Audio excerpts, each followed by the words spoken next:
Artificial intelligence is supposedly creating millions of jobs. It is also being blamed for layoffs, disappearing graduate opportunities, and the slow death of entry-level office work. So which story is true? The uncomfortable answer is both. AI is creating work, eliminating tasks, and changing how people begin a career. The World Economic Forum forecasts 170 million jobs created by 2030, 92 million displaced, and a net increase of 78 million. But this forecast reflects many forces, not AI alone. A new job in another industry or country does not immediately help the person whose role disappeared today. A customer service worker cannot instantly become a machine learning engineer. Job creation on a spreadsheet is not the same as career security in real life.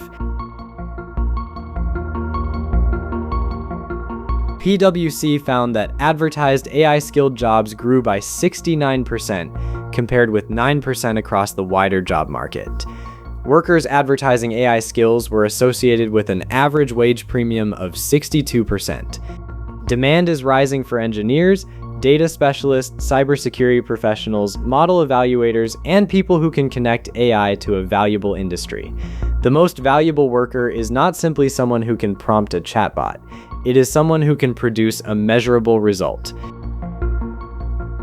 Official US projections show strong growth for data scientists, security analysts, and software developers, while data entry, administrative, and customer service roles face pressure. This is becoming a two-track labor market.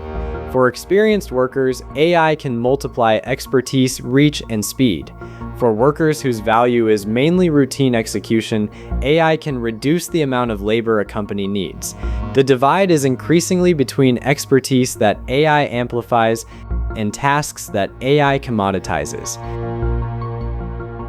The ILO estimates that roughly 1/4 of global employment has some potential exposure to generative AI. In high-income economies, the share is about 34%. Exposure means transformation potential, not automatic job loss. The biggest warning appears at the beginning of the career ladder. Entry-level roles increasingly demand AI fluency, judgment, leadership, and experience at the same time. Companies may still advertise junior jobs, but they often expect junior salaries, AI-assisted productivity, and senior-level judgment from one person. Stanford researchers observed a 16% relative employment decline among workers aged 22 to 25 in highly AI-exposed occupations. That is a relative decline, not a 16-point rise in unemployment. The researchers did not claim that AI was the sole cause. Interest rates, post-pandemic hiring patterns, and other economic forces also matter. This is not proof of a universal jobs apocalypse, but it is a warning that the first step into some careers may be getting harder to reach. Anthropic estimated that young workers entering highly exposed occupations had a job-finding rate about 14% lower than in 2022. The authors described the result as tentative and only marginally statistically significant.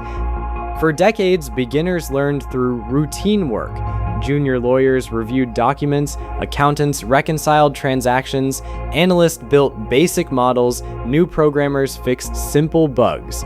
Those tasks were repetitive, but they were also an apprenticeship. They exposed people to real mistakes and helped them build judgment.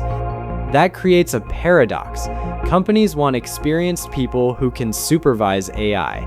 But if AI removes the work through which beginners gain experience, where will the next generation of experienced workers come from? AI may not destroy the profession, it may weaken the pathway into it.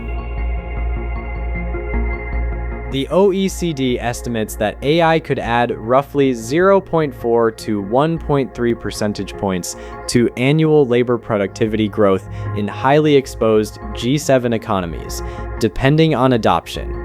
But higher GDP does not guarantee that everyone benefits. Data centers, chips, electricity, and construction can expand economic output, while entry-level hiring falls elsewhere. Corporate profits can rise while wage gains concentrate among scarce specialists.